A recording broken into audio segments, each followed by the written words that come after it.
Halo guys, salam sejahtera. Terima kasih masih berada di channel ini. Bagi mereka yang baru bergabung di channel ini, silakan subscribe, like, comment, share supaya Anda tidak akan ketinggalan info-info yang saya akan sampaikan di channel ini. Berita hari ini saya mau kongsikan kepada Anda daripada Malaysia kini. Sang pemulaan baru buat PBM, siapa tak setuju dialu-alukan keluar. Selepas melalui beberapa krisis dalaman, Parti Bangsa Malaysia PBM kini mengatur beberapa program termasuk menjelajah ke seluruh negara bagi menjelaskan pendirian terkini mereka. Menganggapnya sebagai sesuatu permulaan bagi baru Presiden PBM Larry Sang juga berkata parti terbabit menetapkan beberapa arahan kepada semua ahlinya. Misalnya Majelis Tertinggi PBM membuat ketetapan bahwa tiada mana-mana ahli mereka boleh menyertai Mufakat Nasional MN. Jika ada mana-mana ahli PBM menyertai MN, katanya keanggotaan mereka akan digantung sebelum akhirnya akan disingkirkan. Saya percaya ini adalah permulaan yang baru. PBM memerlukan pemimpin yang bersih dan berpengalaman serta ikhlas membawa perubahan positif kepada landscape politik negara ini. Kami tidak akan membawa masuk pemimpin kontroversi dari parti lain untuk menyertai kepimpinan kami. Sebaliknya akan memupuk pemimpin baru dari dalam. Mereka tidak berpuas hati untuk kekal dalam PBM, dialu-alukan untuk keluar katanya. Kenyataan itu dibuat 2 hari selepas PBM memecat ahli politik kanan yang disebut-sebut akan diangkat sebagai presiden menggantikan Sang yaitu Zuraida Kamarudin. Turut dipecat ialah 10 pemimpin lain yang dilihat menjadi sekutu rapat bekas ahli parlimen Ampang berkenaan. Zuraida merupakan bekas naib presiden PKR yang terlibat dalam langkah Seretron dan menjatuhkan kerajaan PH di sebalik mandat yang diterima gabungan terbabit dalam PRU ke-14 2018. Dia asalnya menyertai Bersatu sebelum meninggalkan parti berkenaan dan menyertai PBM. Pemecatan itu berlaku selepas Zuraida dan sekutunya tidak menjawab surat tunjuk sebab yang dikeluarkan PBM kepada mereka pada 19 Desember. MN merupakan sebuah NGO yang digerakkan bekas pemimpin kanan UMNO Anwar Musa yang turut mengalami nasib dipecat partinya pada minggu pertama Desember ini.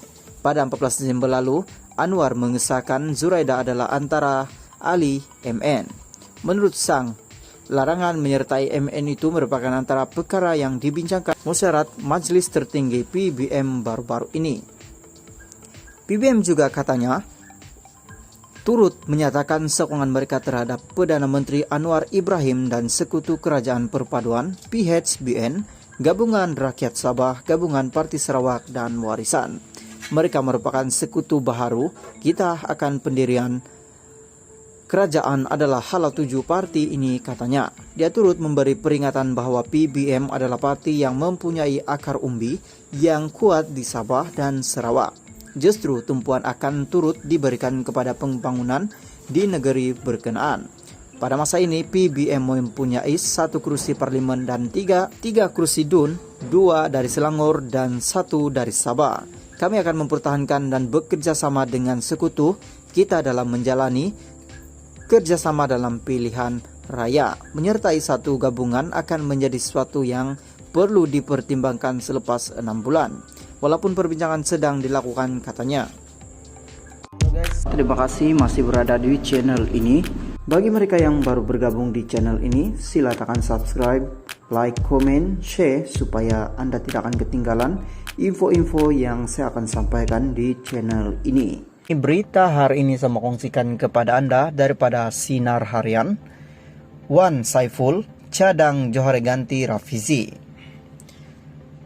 Syah Alam, Ketua Penerangan Parti Peribumi Bersatu Malaysia Bersatu, Datu Wan Saiful Wan Jan mencadangkan Datu Sri Johari Abdul Ghani menggantikan jawatan Menteri Ekonomi di sandang Rafizi Ramli.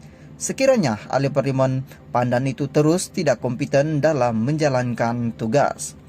Ujur beliau, Johari jauh lebih berwibawa dan tidak kebudak-budakan sehingga membuat semua pihak terduduk semata-mata sebab demam politik.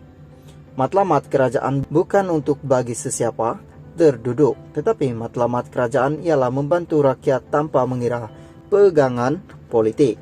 Sepatutnya pada masa ini latihan bagaimana nak memulakan supply side reform, pembaruan dari segi penawaran, supaya kita ada penyelesaian jangka panjang berkaitan harga barang. Pada Jumaat, Rafizi berkata penggunaan perlu berperanan menjadikan penawaran dan permintaan terhadap barangan lebih anjal, termasuk dengan tidak membeli produk yang dijual pada harga lebih mahal berbanding sebelum ini. Pada Isnin, Rafizi dalam laporan media memaklumkan bahwa pemimpin PN yang mempertikaikan kenyataannya berhubung isu penawaran dan permintaan barangan akan terduduk dalam sebulan lagi, setelah langkah itu difahami seluruh rakyat dengan rasional. Selain itu, ulasan Wan Saiful, sikap angkuh Pakatan Harapan PH Barisan Nasional BN itu yang menyebabkan mereka sentiasa tersasar, sedangkan sasaran sebenar sepatutnya adalah menghasilkan ide membantu rakyat. Tapi disebabkan angkuh, sasaran PHBN belum lagi nak balas dendam jika ada orang kritik mereka. Akibatnya, penyelesaian masalah rakyat masih belum ada. Semasa bekas Perdana Menteri Datuk Seri Muhyiddin Yassin dan Perikatan Nasional PN memegang kuasa, kita berhati menjaga kebajikan semua rakyat dan kita langsung tidak pernah terniat supaya PH terduduk. Tak kira PN atau PH, semua kita bantu. Itulah beza kerajaan PN yang adil dan PHBN yang tidak kompeten, katanya, ujurnya. Guys, salam sejahtera. Terima kasih masih berada di channel ini. Bagi mereka yang belum subscribe channel ini, sila subscribe dan like, komen, share supaya Anda tidak akan ketinggalan info-info yang saya akan sampaikan di channel ini. Berita hari ini saya mau kongsikan kepada Anda daripada Malaysia kini. 967 pegawai LHDN Rayo PM sambung kontrak. Kumpulan yang mewakili 967 pegawai lembaga hasil dalam negeri LHDN yang menerima gaji harian dan berisiko hilang pekerjaan menjelang tahun baru merayu Perdana Menteri Anwar Ibrahim menyambung kontrak mereka.